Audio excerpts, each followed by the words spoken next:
Welcome back. Today we continue our discussion on recommender system. So far in this particular series of lectures, we have on recommender system, we have seen the basic concept of recommender system and different types of recommender system. Then we have talked about content based and collaborative filtering. In fact, some are very simple and we are not going to discuss about them, and some very complex theories related to recommender system also we are not discussing. What we are doing, the concept of recommender system we are explaining with help of few examples. In this series, next class, that is today's class, we are going to discuss on association based recommender system. So, in this association based recommender system, the basic idea on which this association based recommender system is based on is association rule mining. In fact, while talking about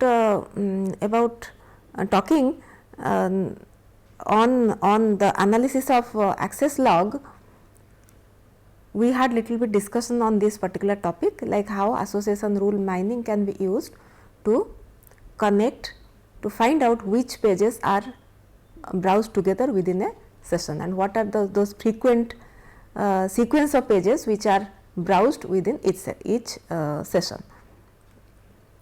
So, now in today we are going to again see how this particular methodology can be applied in recommender system context while recommending items to the users. Here let me once again remind you,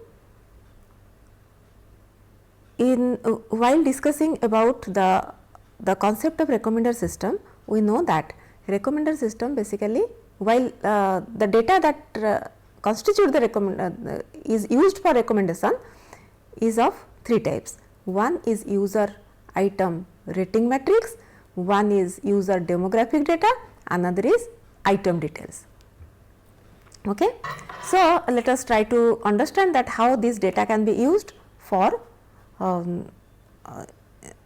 generating recommendation using association rule mining. The basis of association rule mining is your frequent pattern analysis. Now, what is a frequent pattern? A frequent pattern is a set of items, subsequence or substructures that occur frequently in a data set. So, in this context, that class we discussed about this example of market basket analysis, where where the study is about find out which items are purchased together. So, that market basket analysis is a most frequently cited example of this association rule mining. However, association rule mining is widely applied, as we have seen in case of access log analysis. Here we are going to see it in the context of recommender system. Now, let us see what is this frequent pattern analysis. Okay. So, this is the example that we studied, like if we have two sets of customers, the customers who buy a particular item, the second set of customers who buy another set of item, the intersection of these two sets is the set of customers who buy both. Okay. So, let us say we have many transactions happening where the items bought or items rated together are given here.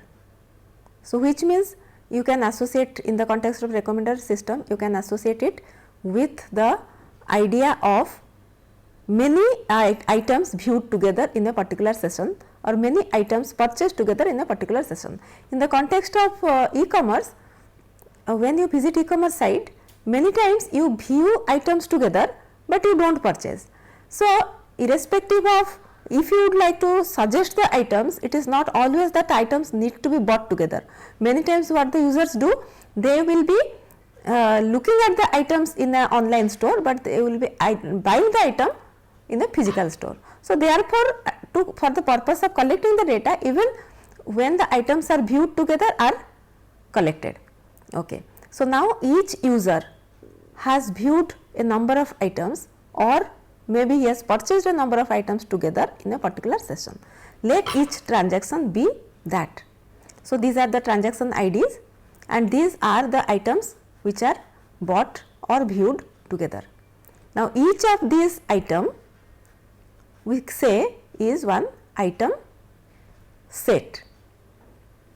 Now, within this set of items, our aim is to find out all the rules where X represents the set of items when X represents the set of items when they are bought, Y is also bought. Now, if we consider these rules, many rules will be generated. For example, here itself we can say when A is, we have the evidence that when A is bought, B and D are also bought. When A, B are bought, D is also bought. So, from each of these transactions you can generate many rules. However, if we consider these rules, some of these are most frequently occurred. Now, in order to identify which are the rules which occur most frequently, many statistics are used, many metrics are used. So, two such important metrics are support and confidence. What is support? Support is the probability that a transaction contains both X and Y. Now, confidence is the conditional probability that a transaction having X also contains Y. So, look at this example.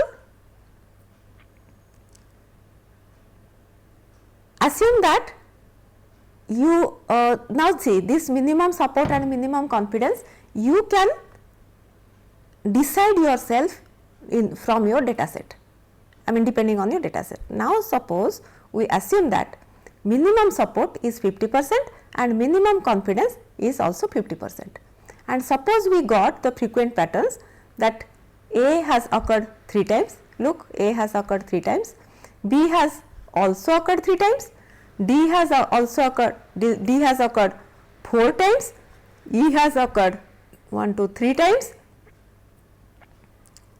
F has occurred how many times? F has occurred twice. Now, what is my minimum support? My minimum support is 50%. So, how whether I should consider F or not? No, I cannot consider, because I have total 5 transactions, 10, 20, I mean these are transaction IDs. I have total 5 transactions, out of which half should have the evidence of occurrence of a specific group of items or a specific item. So, in that case, if we consider single items individually, only A, B, D and E are satisfying this. So, A and what about C? And C has occurred twice, which is less than 2.5, and E has occurred F has occurred twice, which is also less than 2.5. And coming to 2 item pairs, AB is one pair, AC is another pair, and so on. Now, what is the evidence of AB occurring together? AB has occurred only once. BC has occurred only once, but in case of out of these 2 item pairs, only AD has occurred 3 times. Now, consider 3 item pairs. Is there any 3 item pair which is occurring more than 2.5 times? I mean 2.5 cannot occur, it will be either 2 or 3. Anything occurring 3 times? No, only AD has occurred 3 times.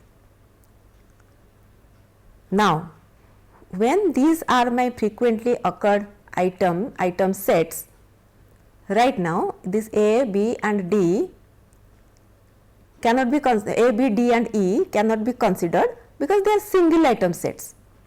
I can only find out the association rule of more than one item occurring together from this AD rule itself. So, my association rule is when there is A in the transaction, A is seen by the buyer, A is bought by the buyer, then D is also purchased. When D is purchased by the buyer, A is also purchased. Now, with minimum support, I have found out these two rules. Okay. Now, this first number in this bracket represents the support. So, I have 60% support. 60% of this, that is 60% of this 5 transactions is 3 transactions. So, 3 transactions, I have the evidence of 3 transactions supporting my this rule. Now, let us try to find out what is my confidence. Now, what is the definition of confidence? It is the conditional probability that a transaction having X also contains Y, which means if A is there, D is also there. Now, look, when A is there, D is there, A is there, D is there, here A is there, D is also there. So, I have 100% confidence that if A is put in the basket, A is purchased, A is viewed, then D is also purchased, D is also viewed, whatever may be the case. Now, look at, if my rule is whenever D is there in the basket, A also appears in the basket. So, in this context, look at this transaction, when D is there, A is also there, D is there, A is also there, D is there, D is also there. In 3 transactions it is happening in this manner, but when you look at the 5th transaction, even if D is there, A is not there. So, therefore, out of 4, I have the evidence of occurring D and A together only in 3 transactions. So, my conditional probability of transaction having A, transaction having D containing A is 75%. So, here I have 100% confidence, here I have 75% confidence, but in both the cases anyway my confidence level is greater than 50%. So, therefore, I will be going for these 2 rules. Okay. So, which means if the item A is seen by the buyer and I have from the previous transactions, I have my association rules ready, I will be looking for the left side of the association rule. If the item purchased is there in the left side of the association rule, I will be suggesting the item in the right side of the association rule.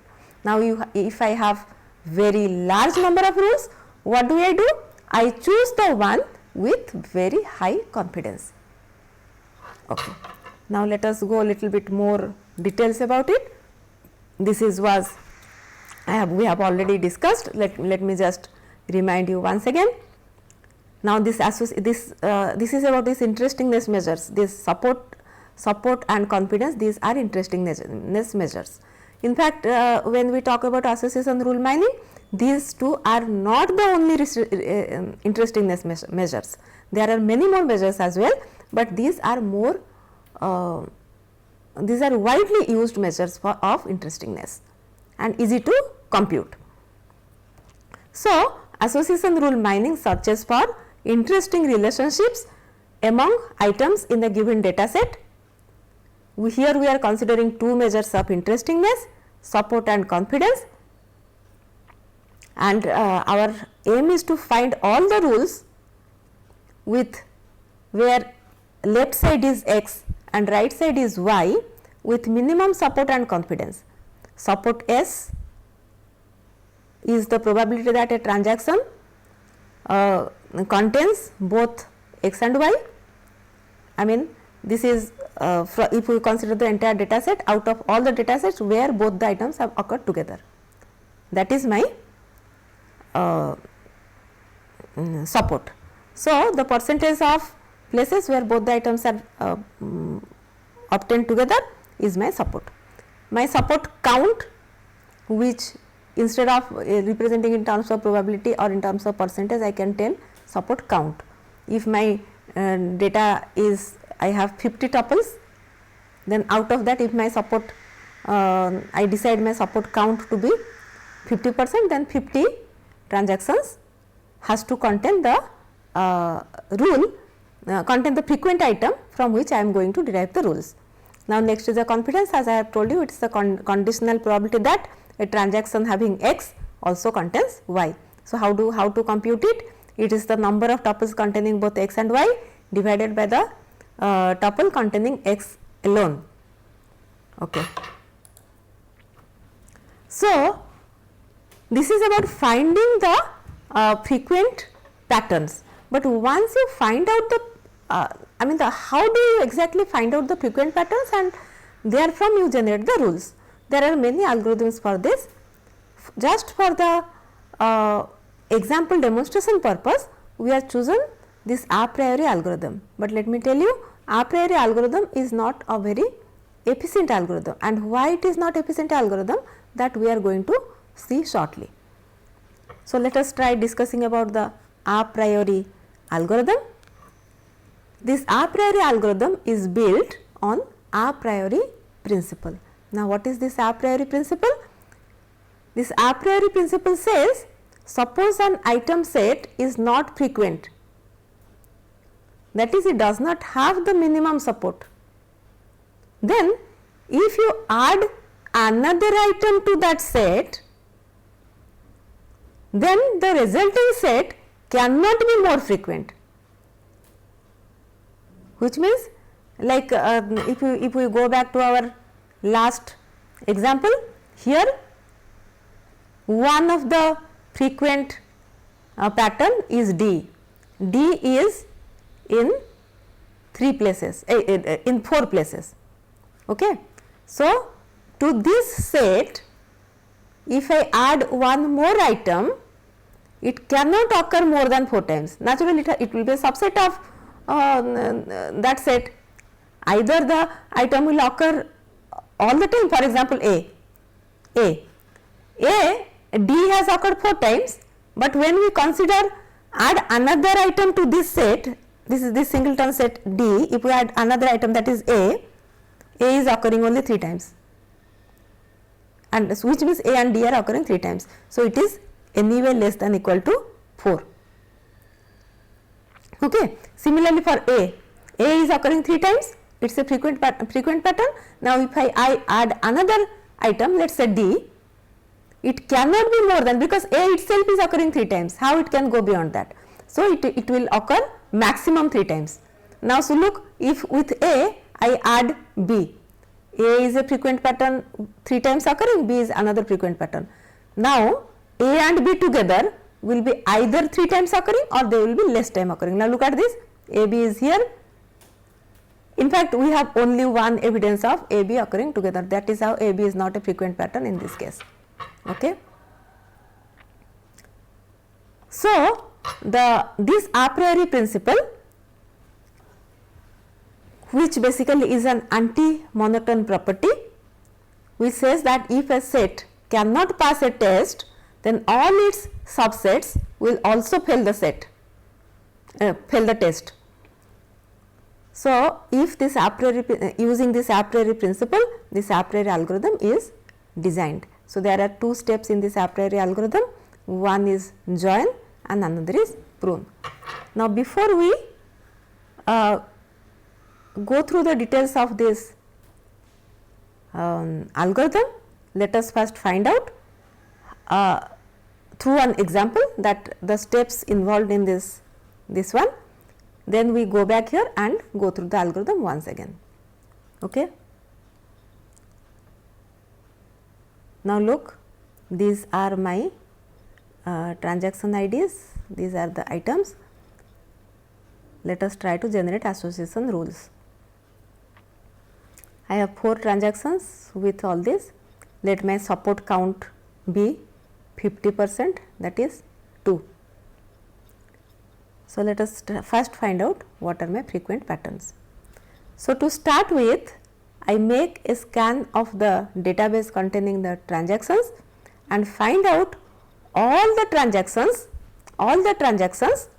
with satisfying minimum support count.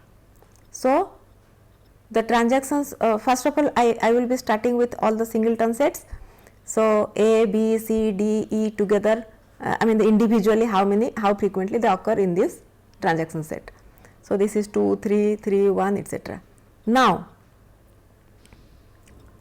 first task is, as I have told you, this algorithm has two steps, one is join, another is prune. Okay.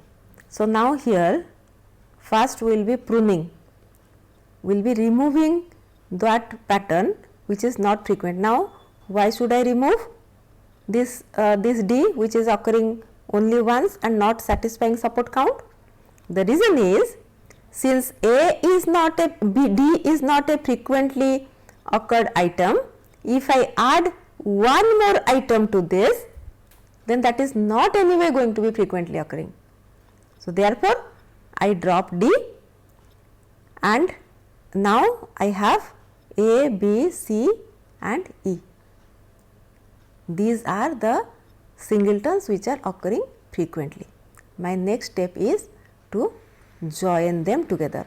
So, I find out all the combinations of these 4.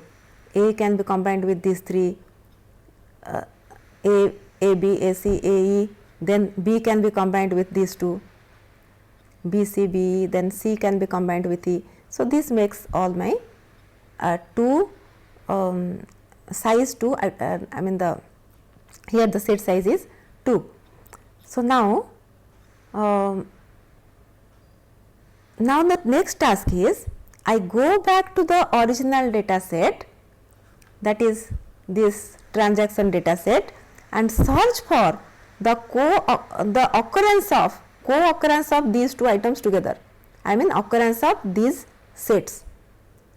So, what I do?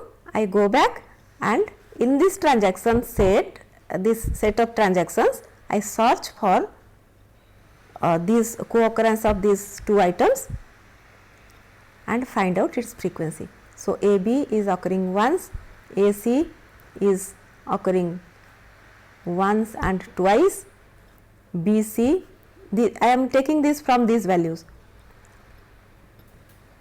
then AE is occurring once, BC is occurring, BC and BC is occurring twice, BE and BE is occurring thrice and CE is occurring twice. Now, out of this again I validate this with my support count. My support count is 2, that is 50% of these transactions.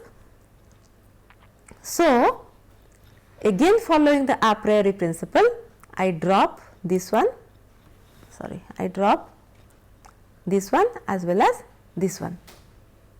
After dropping these 2, I mean after pruning these 2, dropping means that pruning step, I am pruning these 2, I come up with these sets with 2 items each. Now, next is again join, I combine these item sets. So, I combine AC with BC, I get ABC, I combine AC with BE, I got ABCE, combine AC with CE, I got ACE. Then I combine BC with BE, I got BCE, then BC with CE, again that BCE only, then BE and CE is again BCE. So, I have these many combinations, out of which again I am dropping this first 3 as they are not satisfying my minimum support count. So, I have now this 3 item, only one 3 item pair left. So, I do not have any further for joining it together. Okay. I have to now, from these frequent item sets, now I have to find out the rule. Now, what is my rule? How many rules I can generate? Look, this B, C, E are co-occurring together. So, I have the evidence of B occurring when C is there, when C occurring when B is there, B occurring when E is there, and so on. Taking one item is then taking left side one item and right side two items, and so on. So, out after all this generated, next I have to check whether I have sufficient evidence of how confidently I can say these rules I must accept. Now, assume that I need to have 100% confidence. So, now I again go back to the database and find out these confidence values. So, to find out confidence value of B to C, what do? I go here B to C, how many times this, when B is there, C is also there. How many times B has occurred? 1, 2, 3, and when B is there, C has occurred twice. So, out of 3, 2 transactions only I am confident with. So, therefore, what I will be doing? I will be writing my confidence as 2 by 3. So, your task is to find out the confidence values of all this, and if I assume my confidence to be 100%, then how many such rules satisfy my confidence? Only few rules satisfy my confidence. B to E, E to B, and C to E, then C E to B, and then B C to E. So, these 4 rules now satisfy my confidence. So, from this association rule based recommender system, in fact, as I promised you, I must go back and show you the algorithm. This algorithm, as I was telling you, why as I told you, a priori algorithm we are just using to show you how we can suggest, make recommendation based on association rule, and for association rule generation there are many algorithms, of which I was just showing example of frequent your a priori algorithm. But a priori algorithm, as I told you, is not very it requires a number of, it is not very efficient in the sense it requires a number of transactions. A number of times you have to access the database. After each join, while making prune, once again you have to go back to the database and show how the elements, to find out the co-occurrence of the elements.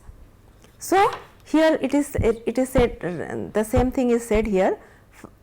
First you scan the database to find out frequent one item set, that is the first, this one, only one element is there, that you find out.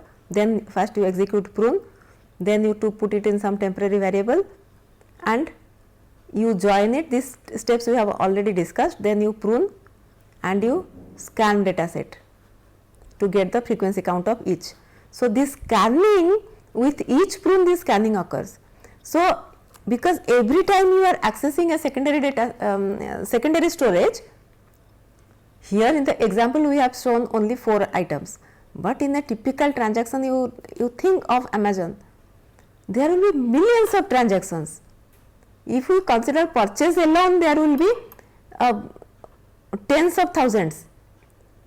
But if you look at the views, how the items are viewed together, that is what they do, that if the person who viewed this item also viewed this item, who searched for this book also searched for this book, which means co-occurrence is not only based on purchase, it is also based on how the items were viewed together. So, therefore, you can imagine how many rules will be generated. So, pruning these rules and every time going back to the database is a quite time consuming process. But anyway, this is one of the methods for recommendation generation, that is what we studied. So, this association rule mining generates association rules from the transaction database.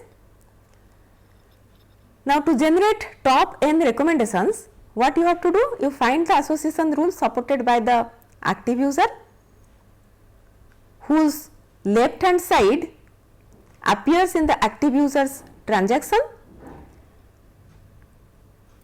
Then let IP be the set of unique items suggested by the RHS of the rule.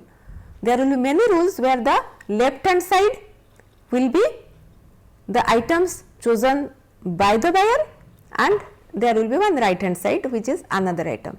So, what you will be doing? You will be finding all the rules where the left hand side is the items put in the basket or viewed together by a particular buyer. Then you find out all the rules with right hand side, and out of those rules you find, you sort these rules based on their confidence and suggest the items which are of very high confidence. You can also make predictions. An item can be recommended if it appears in the RHS of the association rule supported by the active user. But anyway, top m users cannot be predicted by using this kind of recommender system. Okay. Then the next one is your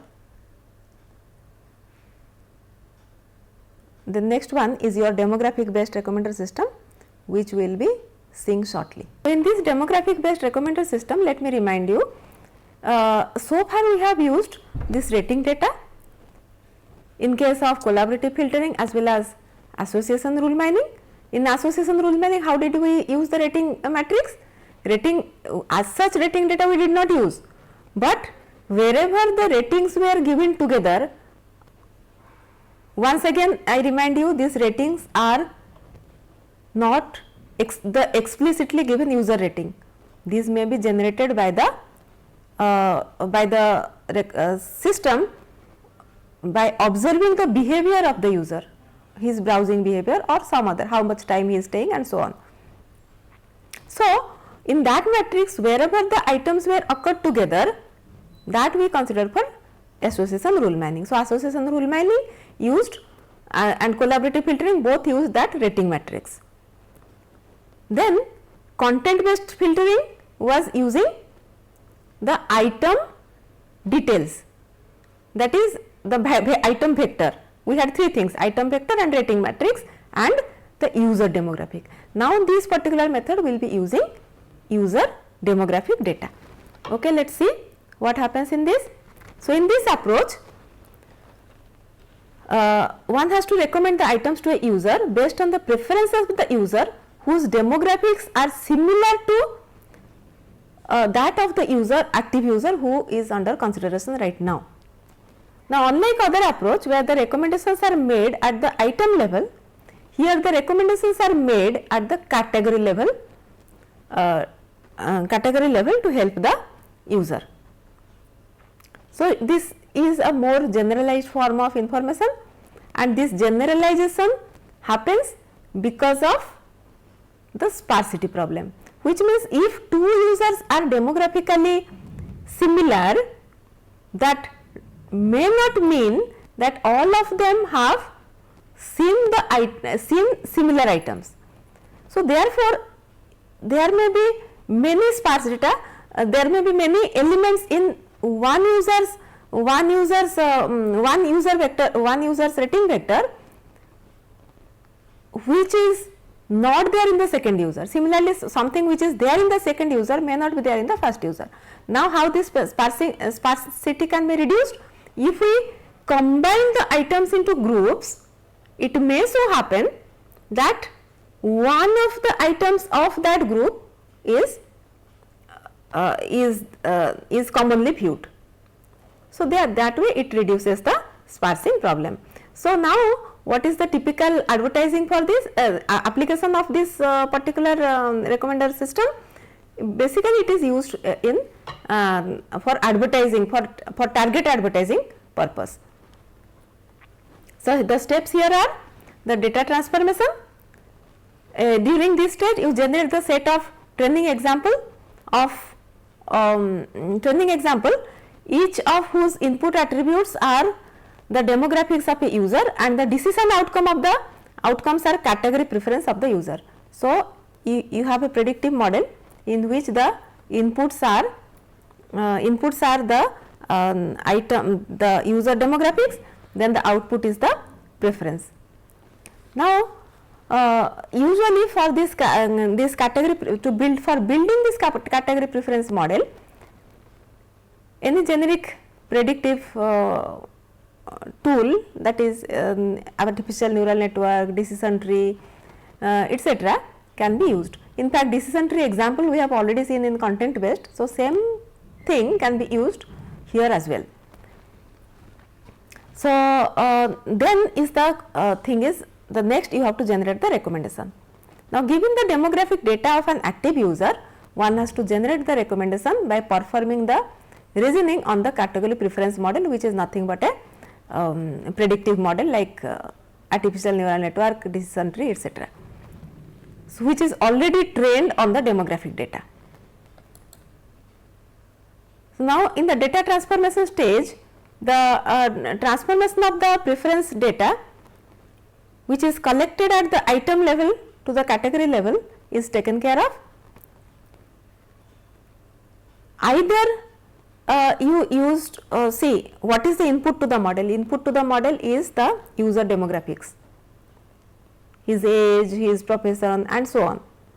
And what is the output? Output is the item at the category level. What is the category of the item? If I am buying a pen or a pencil or something which is related to the writing or related to office stationery, all of them will be put together as one group. Okay. So, now this preference data is modeled as discrete values numerically scaled on the user preference. They are mostly binary, whether the user has seen an item of a particular category or not seen an item. Now, again this frequency of the favorite preferences of a user on the item in a particular category can be 1 if it is greater than some threshold value, or it can be made as 0. So, that is how you create the preference level, which is the output variable in a predictive model. Then next is let's see how exactly, once this model is built, how exactly recommendations are generated. So, here the prediction, the category model is ready. So, when a new user comes, the input is his demographic data, and model is already trained with the past data, and output is the category. Then in this you can also generate top n items. How? You can reason over all the category preference models for a single user. When I say when you have to reason over all the category preference model, which means you have a model for each category. So, out of those models you estimate the prediction accuracy, out of those models for a single user, you find out those categories where the score is very high. So, now here for estimating the prediction accuracy of these, you choose the top n most accurate ones, then next come your top m users. Now, over a single category for all the users, first one for top n items for one user over all category preference models, and second one for one category multiple users. So, in this case you again find out, you reason over all the category models and find out the top few ones. Now, you are estimating the prediction accuracy for these things. You can whichsoever are of high value, you choose those accurate ones. Now, one very important application, recommender system, though you have already seen in most of the commercial website, you see recommender systems whenever you make any product search. But besides this, there is one very important application of recommender system is website personalization. So, this website personalization uses recommender system approach for reorganizing the web pages. So, this personalization can be at the content level, it can be at the structure level. It is about personalizing the layout, presentations, media format, etc. Now, what is the advantage of using these personalizations? Look, this personalization can happen at two levels. One, you give freedom to the user to personalize his page. He can decide what to keep, what not to keep.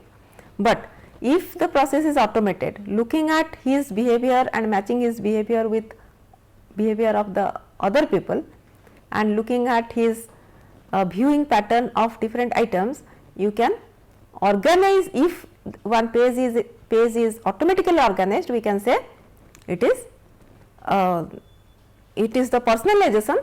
It is the automatic personalization. It is not a situation where the client is given the freedom. And what is the advantage? It increases site usability, it converts users to buyers, it retains current customers, and so on. So, this is what I was telling. It can be either buyer driven, where the buyer decides the rules of personalization and does it from his angle. Then it can be seller driven, where the seller decides on the rules and the seller arranges it looking at the generic behavior of many users and use it for cross selling, upselling, target advertising, etc. So, for the personalization process, data can be collected at user level, I mean that is the user's demographic data, it can be usage data, it can be environmental data. Then it can be either reactive approach where the data is collected explicitly, or it can be non-reactive approach where the data is collected implicit manner. After the pre-processing etc. is a generic step in every data centric application. Then user profiling is made using many data mining algorithms like classification, etc. Then finally, from these models you generate a personalized output. Thank you very much.